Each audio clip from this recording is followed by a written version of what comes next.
ಪ್ರಥಮ PUC ವಿದ್ಯಾರ್ಥಿಗಳಿಗೆ online ತರಗತಿಗೆ ಸ್ವಾಗತಿಸುತ್ತಾ ಅಧ್ಯಾಯ 1 ಸಮಾಜಶಾಸ್ತ್ರದ ಪರಿಚಯ. ಈ ಅಧ್ಯಾಯದಲ್ಲಿ ಬರುವಂತಹ ಪ್ರಮುಖ ವಿಷಯ ವಸ್ತು ಸಮಾಜಶಾಸ್ತ್ರದ ಬೆಳವಣಿಗೆಯಲ್ಲಿ ಪಾಶ್ಚಿಮಾತ್ಯ ಮತ್ತು ಭಾರತೀಯ ಸಮಾಜಶಾಸ್ತ್ರಜ್ಞರ ಕೊಡುಗೆಗಳು. ಅಂದ್ರೆ ಸಮಾಜಶಾಸ್ತ್ರ ಉಗಮಗೊಂಡು ಬೆಳವಣಿಗೆಯನ್ನು ಸಾಧಿಸುವಲ್ಲಿ ಅನೇಕ ರೀತಿಯಂತಹ ಪಾಶ್ಚಿಮಾತ್ಯ ಸಮಾಜಶಾಸ್ತ್ರಜ್ಞರು ಏನ್ ಮಾಡಿರಪ್ಪ ಅಂದ್ರೆ ತಮ್ಮದೇ ಆದಂತಹ ಒಂದು ಕೊಡುಗೆಗಳನ್ನ ನೀಡುವುದನ್ನು ಮಾಡೋದಕ್ಕೆ ನಾವು ಕಾಣ್ತಾ ಹೋಗ್ತೀವಿ ಅಂತ ಹೇಳ್ತಾ ಹೋಗ್ಬೋದು. ಅಂತವರಲ್ಲಿ ತಗೊಂಡಾಗ ಮೊದಲಾಗಿ ಬರುವಂತದ್ದು ಯಾರಪ್ಪ ಅಂದ್ರೆ ಒಂದು ಆಗಸ್ಟ್ ಕೊಂಡ್ರವ್ರು ಆಗಿರ್ಬೋದು, ಹರ್ಬರ್ಟ್ ಸ್ಪೆನ್ಸರ್ ಅವರು ಆಗಿರ್ಬೋದು, ಇಮಾಡ್ Durkheim, Max Weber, Karl Marx, ಹೀಗೆ ಅನೇಕ ರೀತಿಯಂತಹ ಬೇರೆ ಬೇರೆ ಏನ್ ಮಾಡ್ತಾ ಹೋಗ್ತೀವಿ ಅಂದ್ರೆ ಪಾಶ್ಚಿಮಾತ್ಯ ಸಮಾಜಶಾಸ್ತ್ರಜ್ಞ ಏನ್ ಮಾಡಿರಪ್ಪ ಅಂದ್ರೆ ಅವರು ತಮ್ಮದೇ ಆದಂತಹ ಒಂದು ಕೊಡುಗೆಗಳನ್ನ ಕೊಟ್ಟಿದ್ದಂತ ಏನ್ ಮಾಡ್ತಾರೆ ನಾವು ಕಾಣ್ತೀವಿ ಅಂತ ಹೇಳ್ತಾ ಹೋಗ್ತೀವಿ. ಅಂತಹ ಸಮಾಜಶಾಸ್ತ್ರದಲ್ಲಿ ಬರುವಂತದ್ದು ಯಾರಪ್ಪ ಅಂತಂದ್ರೆ ಮೊದಲಾಗಿ ಆಗಸ್ಟ್ ಕೊಂಟ್ರವರು. ಈ ಆಗಸ್ಟ್ ಕೊಂಟ್ರವರು ಒಬ್ಬ ಶ್ರೇಷ್ಠ ಫ್ರೆಂಚ್ ತತ್ವಜ್ಞಾನಿಯಾಗಿದ್ದು, ಈ ಆಗಸ್ಟ್ ಕೊಂಟ್ರವರು ಜನವರಿ 19, 1798 ಮಾಡ್ತಾರಪ್ಪ ಅಂದ್ರೆ ಫ್ರಾನ್ಸ್ ದೇಶದಲ್ಲಿ ಜನ್ಮ ತಾಳ್ತಾರ ಅಂತ ಹೇಳ್ತಾ ಹೋಗ್ತೀವಿ. ಇವರ ಒಂದು ಪೂರ್ಣ ಹೆಸರನ್ನು ನೋಡಿದಾಗ ಆಗಸ್ಟ್ ಮೇರಿ ಫ್ರಾಂಕಾಯಿಸ್ ಜೂವಿಯರ್ ಕೋಂಟ್ ಅಂತ ಏನ್ ಮಾಡ್ತಾ ಹೋಗ್ತೀವಿ ಅಂದ್ರೆ ನಾವು ಇವರ ಪೂರ್ಣ ಹೆಸರು ಏನ್ ಮಾಡ್ತಾ ಹೋಗ್ತೀವಿ ನಾವು ಕಾಣ್ತಾ ಹೋಗ್ತೀವಿ ಅಂತ ಹೇಳ್ತಾ ಹೋಗ್ಬೋದು. ಅಂದ್ರೆ ಇವರು ತಮ್ಮ ಶೈಕ್ಷಣಿಕ ಜೀವನದಲ್ಲಿ ಹಲವಾರು ರೀತಿಯಂತಹ ಅಡೆತಡೆಗಳನ್ನು ಕೂಡ ಏನ್ ಮಾಡ್ತಾರಪ್ಪ ಅಂದ್ರೆ ಅನುಭವಿಸಿದ್ರು ಅಂತ ಹೇಳ್ತಾ ಹೋಗ್ತೀವಿ. ತದನಂತರ ಈ ಎಲ್ಲಾ ಸವಾಲುಗಳನ್ನ ಸಮಸ್ಯೆಗಳನ್ನ ಎದುರಿಸಿದಂತಹ ಆಗಸ್ಟ್ ಕೊಂಟ್ರವರು ಈ ತಮ್ಮ ಶೈಕ್ಷಣಿಕ ಕ್ಷೇತ್ರದಲ್ಲಿ ತಮ್ಮದೇ ಆದಂತಹ ಒಂದು ಸಾಧನೆಯನ್ನ ಗೈಯುವ ಮುಖಾಂತರ ಕೂಡ ಏನ್ ಮಾಡ್ರಪ್ಪ ಅಂದ್ರೆ ಫ್ರಾನ್ಸ್ ದೇಶದ ವಿಶ್ವವಿದ್ಯಾಲಯ ನೋಡ್ಕೊಂಡ್ರಪ್ಪ ಅಂದ್ರೆ ಒಂದು ಪರೀಕ್ಷಾ ವಿಭಾಗದ ಮುಖ್ಯಸ್ಥರಾಗಿ ಕೂಡ ನೋಡ್ಕೊಂಡ್ರಪ್ಪ ಅಂದ್ರೆ ಇವರು ಕಾರ್ಯವನ್ನು ನಿರ್ವಹಿಸೋದು ಏನ್ ಮಾಡ್ತಾ ಹೋಗ್ತೀವಿ ನಾವು ಕಾಣ್ತಾ ಹೋಗ್ತೀವಿ ಅಂತ ಹೇಳ್ತಾ ಹೋಗ್ಬೋದು.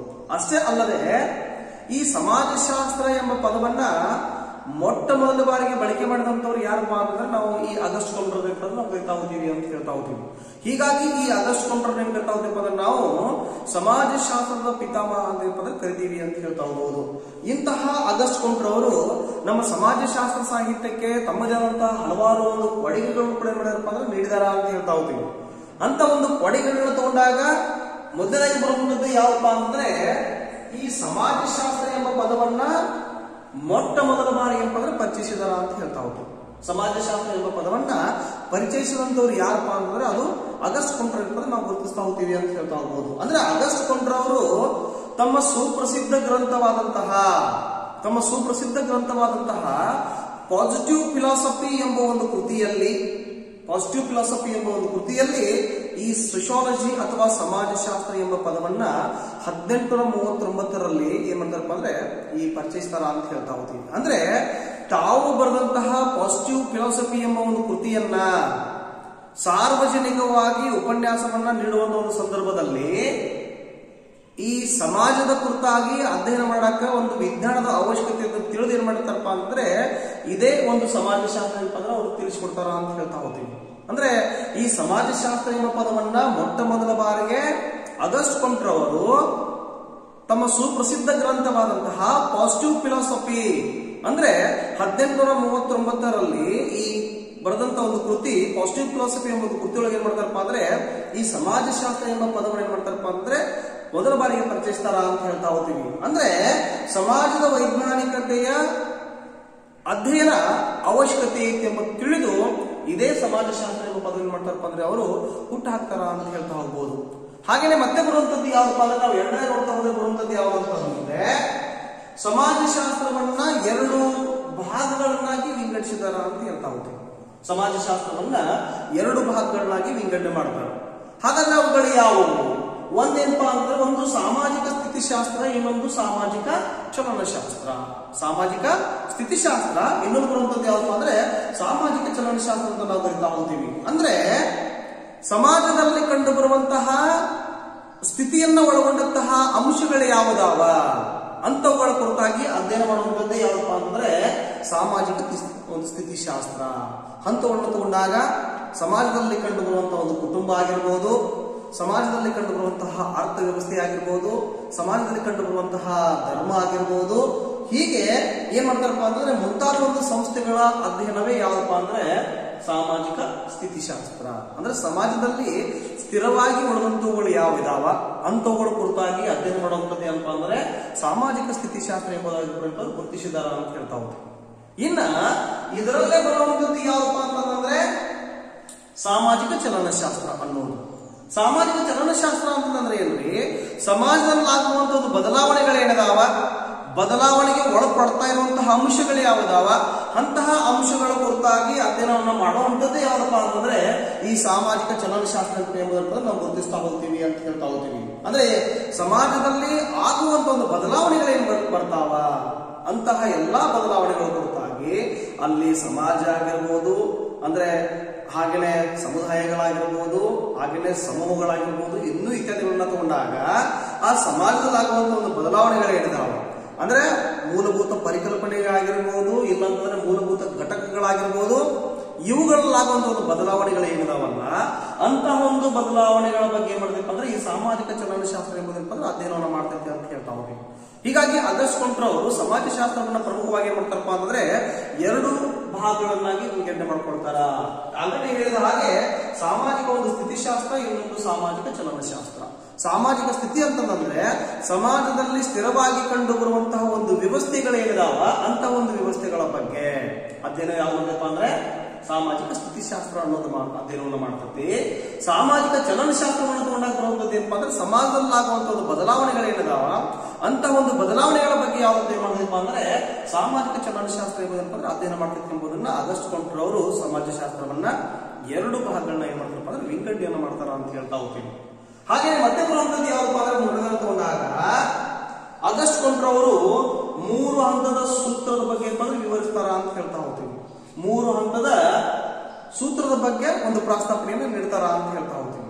ಅಂದ್ರೆ ಆಗಸ್ಟ್ ಕೊಂಡ್ರವರ ಅಭಿಪ್ರಾಯದ ಪ್ರಕಾರ ಈ ಸಮಾಜ ಅನ್ನೋದು ಏನಾಗಿತ್ತಪ್ಪ ಅಂತಂದ್ರೆ ಭೌತಿಕ ಮತ್ತು ಸಾಮಾಜಿಕ ಪ್ರಗತಿಯೊಂದಿಗೆ ಇದು ಈ 3 ಹಂತದ ಸೂತ್ರ ಹೆಣೆದುಕೊಂಡಿದ್ದೆ ಅಂತ ಹೇಳ್ತಾ ಹೋಗ್ಬೋದು.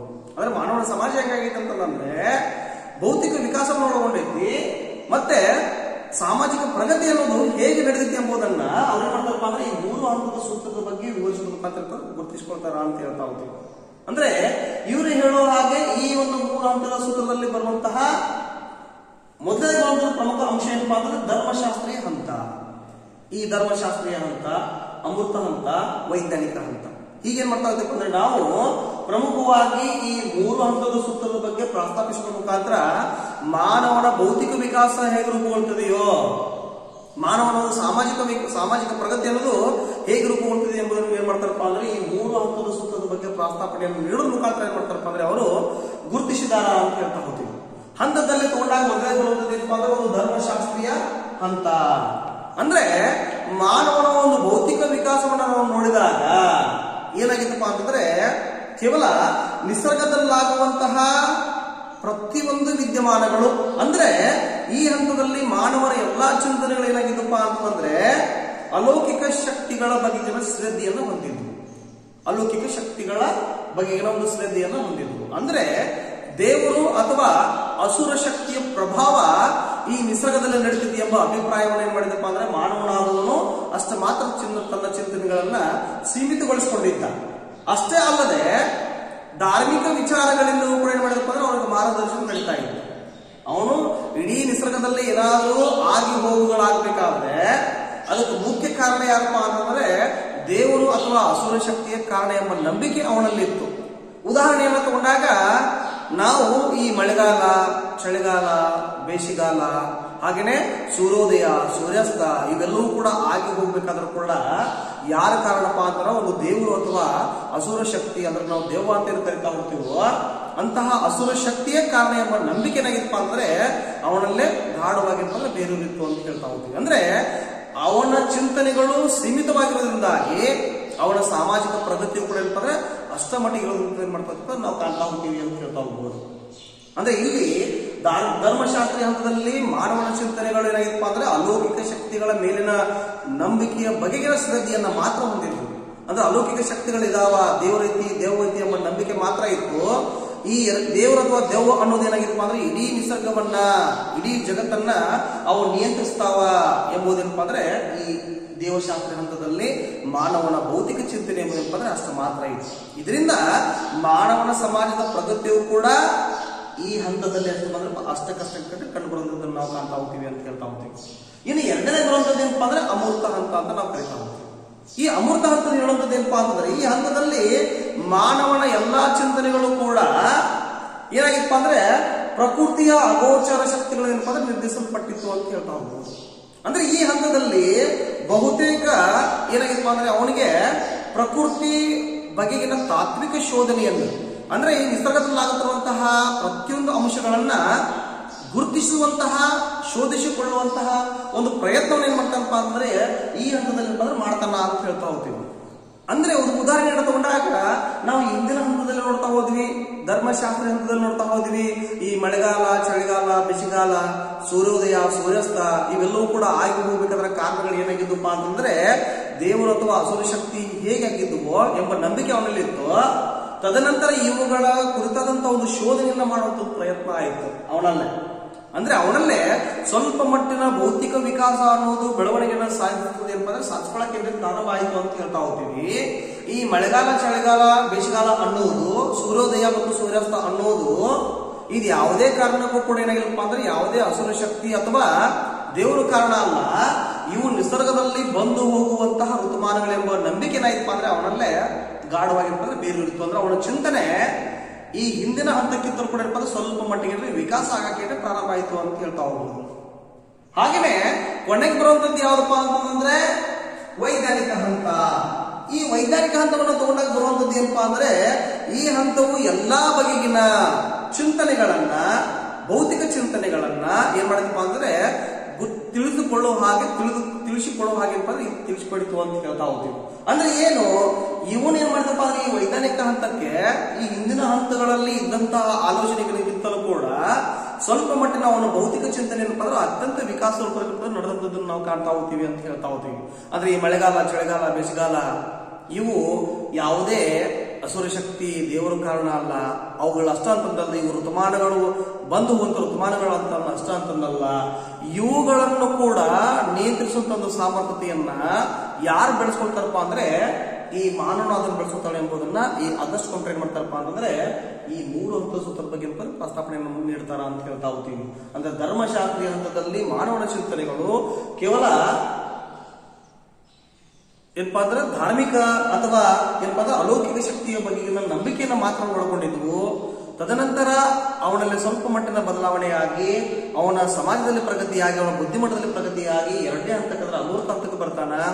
ಈ ಹಂತದಲ್ಲಿ ಏನಾಗ್ತದಪ್ಪ ಅಂತಂದ್ರೆ ಅವನಿಗೆ ಈ ಹಂತದಲ್ಲಿ ನಿಸರ್ಗದಲ್ಲಿ ನಡೆಯುತ್ತಿರುವಂತಹ ಮಳೆಗಾಲ, ಚಳಿಗಾಲ, ಬೇಸಿಗೆಗಾಲ ಮತ್ತು ಸೂರ್ಯೋದಯ, ಸೂರ್ಯಾಸ್ತ ಇನ್ನೂ ಮುಂತಾದ ಅಂಶಗಳೇನಿದಾವಪ್ಪ ಅಂದ್ರೆ ಇವು ಋತುಮಾನಗಳೆಂಬ ನಂಬಿಕೆ ಅವನಲ್ಲಿ ಇತ್ತು. ತದನಂತರ ಅವನಲ್ಲಿ ಸಾಕಷ್ಟು ಪ್ರಮಾಣದ ವಿಕಾಸದ, ಭೌತಿಕ ವಿಕಾಸದ ಬೆಳವಣಿಗೆ ಸಾಧಿಸ್ತಾನೆ ಅಂದ್ರೆ ಅವನು ವೈಜ್ಞಾನಿಕ ಹಂತಕ್ಕೆ ಬಂದ. ಇವು ಕೇವಲ ಋತುಮಾನಗಳು ಅಷ್ಟ ಅಂತಂದಲ್ಲ, ದೇವರು ಅಥವಾ ಅಸುರ ಶಕ್ತಿಯ ಕಾರಣ ಅಲ್ಲ, ಇವುಗಳನ್ನ ನಿಯಂತ್ರಿಸಲು ಕೂಡ ನನ್ನಿಂದ ಸಾಧ್ಯ ಆಗ್ತೈತಿ ಎಂಬ ಹಂತಕ್ಕೆ ಬಂದು ನಿಂತ್ಕೊಂಡಂತದ್ದಲ್ಲ. ಅದೇ ಯಾವ್ದಪ್ಪ ಅಂದ್ರೆ ಇದನ್ನ ನಾವು ವೈಜ್ಞಾನಿಕ ಹಂತ ಅಂತ ನಾವು ಕರಿತೀವಿ ಅಂತ ಹೇಳ್ತಾ ಹೋಗ್ತೀವಿ. ಅಂದ್ರೆ ಒಟ್ಟಾರೆಯಾಗಿ 3 ಹಂತದ ಸೂತ್ರದ ಬಗ್ಗೆ ಆಗಸ್ಟ್ ಕಂಪ್ಲೇಂಟ್ ಅವರು ಪ್ರಸ್ತಾಪಿಸುವ ಮೂಲಕ ಮಾನವನ ಭೌತಿಕ ವಿಕಾಸ ಅಂದ್ರೆ ಅವನ ಬುದ್ಧಿ ಚಿಂತನೆ ಹೇಗೆ ಪ್ರಗತಿಯನ್ನು ಸಾಧಿಸ್ಕೊಂಡು ಹೋಗಿದೆಯೋ ಹಾಗೇನೆ ಅವನ ಬುದ್ಧಿ ಚಿಂತನೆ ಅನ್ನೋದು ವಿಕಾಸ ಆಗ್ತಾ ಆಗ್ತಾ ಅದು ಸಾಮಾಜಿಕ ಪ್ರಗತಿಗೆ ಹೇಗೆ ನೆರವಾಗ್ತದೆ, ಸಮಾಜದ ಬದಲಾವಣೆ, ಸಮಾಜದ ಪ್ರಗತಿ ಅಥವಾ ಅಭಿವೃದ್ಧಿ ಹೇಗೆ ಸಾಧ್ಯ ಆಗುತ್ತೆ ಎಂಬುದನ್ನ ಈ ವೈಜ್ಞಾನಿಕ ಹಂತದ ಮುಖಾಂತರ ತಿಳಿಸಿಕೊಟ್ಟಿದ್ದಾನ ಅಂತ ಹೇಳ್ತಾ ಹೋಗ್ತೀವಿ. ಇನ್ನು ಹಾಗೇನೆ ಬರುವಂತದ್ದು ಯಾವಪ್ಪ ಅಂದ್ರೆ ಮೊದಲು ಬರುವಂತದ್ದು ಯಾವಪ್ಪ ಅಂತಂದ್ರೆ ವಿಜ್ಞಾನಗಳ ವರ್ಗೀಕರಣ ಸಿದ್ಧಾಂತ. ವಿಜ್ಞಾನಗಳ ವರ್ಗೀಕರಣ ಸಿದ್ಧಾಂತ ಆಗಸ್ಟ್ ಕಂಪ್ಲೇಂಟ್ ಅವರ ಒಂದು ಅಭಿಪ್ರಾಯ ಏನಿತ್ತಪ್ಪ ಅಂದ್ರೆ ಸಮಾಜಶಾಸ್ತ್ರವನ್ನ ಭೌತ ವಿಜ್ಞಾನದಲ್ಲಿ ಅಂದ್ರೆ ನೈಸರ್ಗಿಕ ವಿಜ್ಞಾನದಲ್ಲಿ ತಂದು ನಿಲ್ಲಿಸುವಂತ ಒಂದು ಪ್ರಯತ್ನವನ್ನು ಪಟ್ಟಂತಹ ವ್ಯಕ್ತಿ ಯಾರಪ್ಪ ಅಂದ್ರೆ ಆಗಸ್ಟ್ ಕಂಪ್ಲೇಂಟ್ ಅವರು. ಅಂದ್ರೆ ಇಲ್ಲಿ ಈ ವಿಜ್ಞಾನಗಳು ತಮ್ಮದೇ ಆದಂತಹ ಒಂದು ಪ್ರಭಾವವನ್ನು ಬೀರ್ತವೆ ಎಂಬುದನ್ನ ಈ ವಿಜ್ಞಾನಗಳ ವರ್ಗೀಕರಣ ಸಿದ್ಧಾಂತ ಮುಖಾಂತರ ತೋರಿಸಿಕೊಟ್ಟಿದ್ದಾನ ಅಂತ ಹೇಳ್ತಾ ಹೋಗ್ತೀವಿ. ಅಂತದನ್ನ ತಗೊಂಡಾಗ ಬರುವಂತದ್ದು ಏನಪ್ಪಾ ಅಂತಂದ್ರೆ ಆಗಸ್ಟ್ ಕಂಪ್ಲೇಂಟ್ ಅವರು ವಿಜ್ಞಾನಗಳ ಸಿದ್ಧಾಂತವನ್ನ ನೀಡಿದಾರ. ಅವುಗಳೆಂದರೆ ಗಣಿತಶಾಸ್ತ್ರ, ಖಗೋಳಶಾಸ್ತ್ರ, ಭೌತಶಾಸ್ತ್ರ, ರಾಸಾಯನಶಾಸ್ತ್ರ, ಜೀವಶಾಸ್ತ್ರ ಮತ್ತೇನ್ ಮಾಡ್ತಾರಪ್ಪ ಅಂದ್ರೆ ಸಮಾಜಶಾಸ್ತ್ರ ಎಂಬುದಾಗಿ ಏನ್ ಮಾಡ್ತಾರಪ್ಪ ಅಂದ್ರೆ ಅವರು ಈ ವಿಜ್ಞಾನವನ್ನ ಪ್ರಮುಖವಾಗಿ ವಿಂಗಡಣೆ ಮಾಡ್ತಾರ ಅಂತ ಹೇಳ್ತಾ ಹೋಗ್ತೀವಿ. ಈಗಾಗಲೇ ಹೇಳಿದ ಹಾಗೆ ಆಗಸ್ಟ್ ಕೊಂಡ್ರೆ ಅವರು ಈ ಸಮಾಜಶಾಸ್ತ್ರವನ್ನ ಸಮಾಜ ವಿಜ್ಞಾನಗಳ ಸಾಲಿನಲ್ಲಿ ತಂದು ನಿಲ್ಲಿಸಬೇಕೆಂಬ ಪ್ರಯತ್ನಕ್ಕಿಂತಲೂ ಕೂಡ ಏನಾಗಿತ್ತಪ್ಪ ಅಂದ್ರೆ ಭೌತ ವಿಜ್ಞಾನದಲ್ಲಿ ಸಮಾಜಶಾಸ್ತ್ರವನ್ನ ತಂದು ನಿಲ್ಲಿಸಬೇಕಂತ ಪ್ರಯತ್ನ ಪಟ್ಟಂತಹ ಮಹಾನ್ ವ್ಯಕ್ತಿ ಯಾರಪ್ಪ ಅಂದ್ರೆ ಈ ಆಗಸ್ಟ್ ಕೊಂಡ್ರೆ ನಾವು ಗುರುತಿಸ್ತಾ ಹೋಗ್ತೀವಿ ಅಂತ ಹೇಳ್ತಾ ಹೋಗ್ಬೋದು. ಹಾಗೇನೆ ಮತ್ತೆ ಬರುವಂತದ್ದು ಯಾವ್ದಪ್ಪ ಅಂತಂದ್ರೆ ಸಮಾಜಶಾಸ್ತ್ರೀಯ ಸಾಹಿತ್ಯಕ್ಕೆ ಆಗಸ್ಟ್ ಕೊಂಡ್ರವರ ಕೊಡುಗೆಗಳು. ಕೊನೆಯದಾಗಿ ಬರುವಂತದ್ದು ಏನಪ್ಪಾ ಅಂದ್ರೆ ಸಮಾಜಶಾಸ್ತ್ರ ಸಾಹಿತ್ಯಕ್ಕೆ ಆಗಸ್ಟ್ ಕೊಂಡ್ರವರ ಕೊಡುಗೆಗಳನ್ನು ನೋಡಿದಾಗ ಬರುವಂತದ್ದು ಏನಂತಂದ್ರೆ ಪ್ರಮುಖವಾಗಿ 2 ಕೃತಿಗಳನ್ನ ನೀಡ್ತಾರೆ ಅವರು. ಒಂದು ಪಾಸಿಟಿವ್ ಫಿಲಾಸಫಿ, ಇನ್ನೊಂದು ಪಾಸಿಟಿವ್ ಪಾಲಿಟಿ. ಇವೆರಡು ಕೂಡ ಏನ್ ಮಾಡಿದಪ್ಪ ಅಂದ್ರೆ ಪ್ರಮುಖವಾಗಿ 12 ಸಂಪುಟಗಳನ್ನ ಏನ್ ಮಾಡಿದಪ್ಪ ಅಂದ್ರೆ ಇವೆರಡು ಕೂಡ ಒಳಗೊಂಡಿದಾವ ಅಂತ ಹೇಳ್ತಾ ಹೋಗ್ತೀವಿ. ಅಂದ್ರೆ ಸಮಾಜಶಾಸ್ತ್ರ ಅನ್ನುವುದು ಯಾವ ಒಂದು ವಿಷಯಗಳಿಗೆ ಸಂಬಂಧಪಟ್ಟಿರಬೇಕು ಎಂಬುದನ್ನ ಈ ಪಾಸಿಟಿವ್ ಫಿಲಾಸಫಿ ಮತ್ತು ಪಾಸಿಟಿವ್ ಪಾಲಿಟಿ ಎಂಬ ಒಂದು ಕೃತಿ ಒಳಗೆ ಏನ್ ಮಾಡ್ತಾರಪ್ಪ ಅಂತಂದ್ರೆ ಅವರು ವಿವರಣೆಯನ್ನ ನೀಡ್ತಾರ ಅಂತ ಹೇಳ್ತಾ ಹೋಗ್ತೀವಿ. ಇನ್ನು ಕೊನೆಯದಾಗಿ ಬರುವಂತದ್ದು ಏನಪ್ಪಾ ಅಂದ್ರೆ ಅವರ ಒಂದು ಅಭಿಪ್ರಾಯದ ಪ್ರಕಾರ ಸಮಾಜದಲ್ಲಿ ನೈತಿಕ ಬೆಂಬಲಿಗನಾಗಿ ಸಮಾಜಶಾಸ್ತ್ರಜ್ಞ ಏನ್ ಮಾಡ್ಬೇಕಪ್ಪ ಅಂತಂದ್ರೆ ಮಾನವ ಪುರೋಹಿತ ಕೆಲಸ ಮಾಡ್ಬೇಕಂತ ಹೇಳ್ತಾರೆ ಅವರು. ಅಂದ್ರೆ ಈ ಸಮಾಜದ ಏನಾದ್ರು ಪ್ರಗತಿ ಸಾಧಿಸಬೇಕಾದ್ರೆ, ಸಮಾಜ ಡೆವಲಪ್ಮೆಂಟ್ ಆಗ್ಬೇಕಾದ್ರೆ ಮಾನವ ಏನ್ ಮಾಡ್ಬೇಕಪ್ಪ ಅಂದ್ರೆ ಮಾನವ ಪುರೋಹಿತ ಕೆಲಸವನ್ನ ಮಾಡ್ಬೇಕು. ಅಂತದನ್ನು ಉದಾಹರಣೆಯನ್ನು ತಗೊಂಡಾಗ ಸಮಾಜದ ಪ್ರಗತಿಯ ಕಡೆಗೆ ಮಾನವರೇ ಕೊಂಡೊಯ್ಯಬೇಕು. ಸಮಾಜವನ್ನ ಪ್ರಗತಿ ಕಡೆಗೆ ಯಾರು ಕೊಂಡೊಯ್ಯಬೇಕು ಅಂದ್ರೆ ಮಾನವರ ಕೊಂಡೊಯ್ಯಬೇಕು. ಅಂತ ಒಂದು ಸಂದರ್ಭದಲ್ಲಿ ಮಾನವನಾದವನು, ಸಮಾಜಶಾಸ್ತ್ರಜ್ಞನಾದವನು ಏನ್ ಮಾಡಬೇಕು ಅಂದ್ರೆ ಮಾನವ ಪುರೋಹಿತ ಕೆಲಸ ಮಾಡಬೇಕೆಂಬುದನ್ನು ಏನ್ ಮಾಡಿದ್ರೆ ತೋರಿಸಿಕೊಟ್ಟಿದಾರ ಅಂತ ಹೇಳ್ತಾ ಹೋಗ್ತೀವಿ. ಅಂತದನ್ನ ತಗೊಂಡಾಗ ವಿಶ್ವಗುರು ಬಸವಣ್ಣನವರನ್ನ ತಗೊಳ್ಬಹುದು, ಅಂಬೇಡ್ಕರ್ ಅವರನ್ನ ತಗೊಳ್ಬಹುದು, ಮಹಾತ್ಮ ಗಾಂಧೀಜಿ ಅವರನ್ನ ತಗೊಳ್ಬಹುದು. ಇನ್ನೂ ಮುಂತಾದ ನಾವು ಸಮಾಜ ಸುಧಾರಕರು ಏನ್ ಮಾಡ್ತಾ ಹೋಗ್ತೀವಿ ಅಂದ್ರೆ ನಾವು ಇಲ್ಲಿ ಕಾಣ್ತಾ ಹೋಗ್ತೀವಿ ಅಂತ ಹೇಳ್ತಾ ಹೋಗ್ತೀವಿ. ಅಂದ್ರೆ ಇವರು ಸಮಾಜಕ್ಕೆ ತಮ್ಮದೇ ಆದಂತಹ ಒಂದು ಕೊಡುಗೆಯನ್ನು ನೀಡಿದಾರ. ಸಮಾಜ ಪ್ರಗತಿ ಕಡೆಗೆ ಸಾಗಬೇಕಾದ್ರೆ ಇವರ ಚಿಂತನೆಗಳು, ಇವರ ಆಲೋಚನೆ ಏನಾಗಿದಪ್ಪ ಅಂದ್ರೆ ಗಾಢವಾಗಿ ಬೇರೂರಿದಾವ ಅಂತ ಹೇಳ್ತಾ ಹೋಗ್ತೀವಿ. ಇವರ ಹಾಗೆ ಸಮಾಜಶಾಸ್ತ್ರಜ್ಞರು ಕೂಡ ಏನ್ ಮಾಡ್ಕೊಳ್ಬೇಕಪ್ಪ ಅಂದ್ರೆ ಮಾನವ ಪುರೋಹಿತ ಕೆಲಸ ಮಾಡಬೇಕು.